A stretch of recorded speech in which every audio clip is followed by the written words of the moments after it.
Simboo ardiif samii bakka aarsaa guutu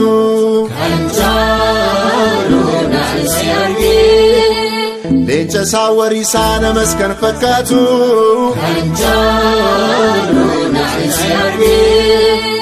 mootii moototaa kiruubirra jiraatu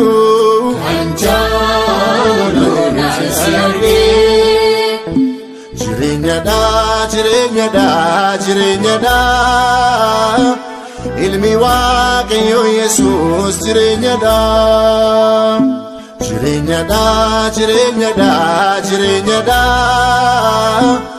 ilmi waaqayyo Yesuus jireenyadha